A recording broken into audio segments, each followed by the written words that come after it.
Hi friends, welcome you to my channel Aliens HR. On the suggestion of one of my viewer Mr. Dhurai, I am publishing this video. दोस्तों, हमारे day to day office work में बहुत सारे ऐसे task होते हैं जिस पे हमें फॉलोअप लेनी होते हैं, चाहे वो हमारा वेंडर पेमेंट हो, कंप्लायंस पेमेंट हो, क्लाइंट पेमेंट हो या और किसी तरह का फॉलोअप हो। अगर लिस्ट बड़ी हो तो हमें ट्रैक रखना मुश्किल हो जाता है।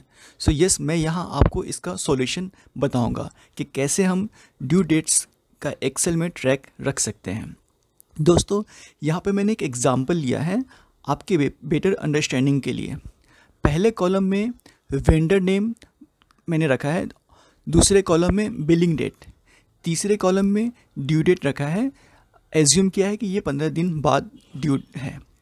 जो हमारा फोर्थ कॉलम है वो डेट पेमेंट रिसीव का है, और लास्ट जो फिफ्थ कॉलम है वो EOM end of the month. EOM excel में एक फार्मूला है जो आपको लास्ट डेट ऑफ मंथ बताता है, वो मैंने यहाँ पे रखा है।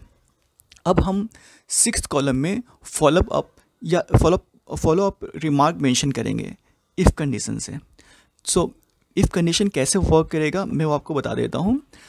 पहला जो मेरा कंडीशन है वो ये होना चाहिए कि अगर मेरा पेमेंट रिसीव्ड हुआ है तो पेमेंट रिमार्क में लिख के आना चाहिए पेमेंट रिसीव्ड और पेमेंट डन।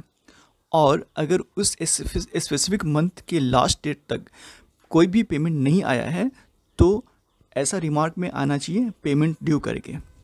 ठीक है दोस्तों, ये एक्सेल शीट आप प्रैक्टिस के लिए डाउनलोड कर सकते हैं। मैंने इसका लिंक डिस्क्रिप्शन बॉक्स में डाल दिया है। चलिए हम इफ़ कंडीशन से इसका सॉल्यूशन निकालते हैं।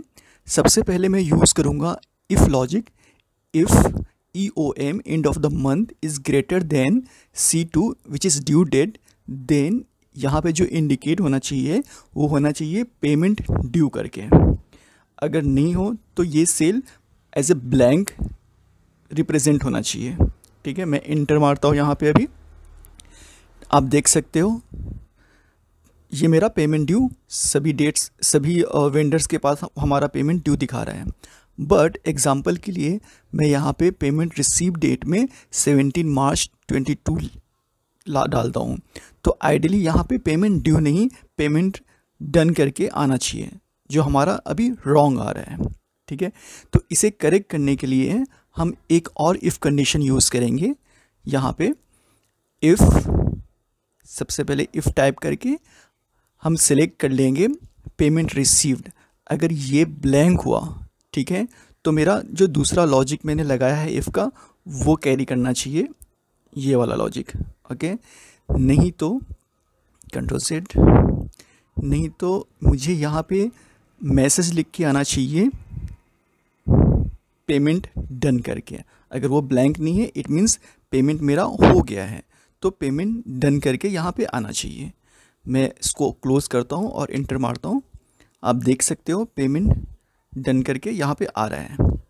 ठीक है, अभी ये कॉपी करके मैं पेस्ट कर लेता हूँ। ठीक है, अभी मैं ट्राई करता हूँ आपको और अच्छे से समझाने के लिए। ठीक है, यहाँ पे मैं एक सेल में इसका डेट फिट करता हूँ 13 अप्रैल जो नेक्स्ट मंथ का है, फिर भी ये हमारा पेमेंट डन दिखा रहा है। ठीक है, ये एक शॉर्टकट है आपका वेंडर पेमेंट को फॉलोअप रिमार्क के साथ मेंटेन करने के लिए।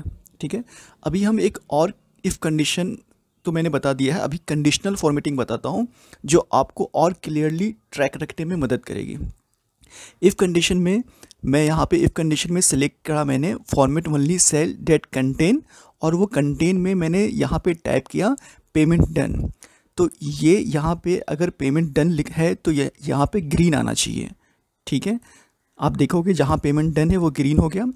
अभी मैं सेकेंड इफ कंडीशनल फॉर्मेटिंग लगाऊंगा। सेम यहाँ पे मैं सिलेक्ट करूँगा format cell only does that contains, फिर यहाँ पे स्पेसिफिक टेक्स्ट सिलेक्ट करूँगा और वो स्पेसिफिक टेक्स्ट यहाँ पे मैं टाइप करूँगा। तो यहाँ पे मैं टाइप करूँगा पेमेंट ड्यू, और इसके लिए मैं एक कलर सेलेक्ट करता हूँ। ये ड्यू है, इसके लिए रेड में पॉपअप होना चाहिए करके मैंने सेलेक्ट किया।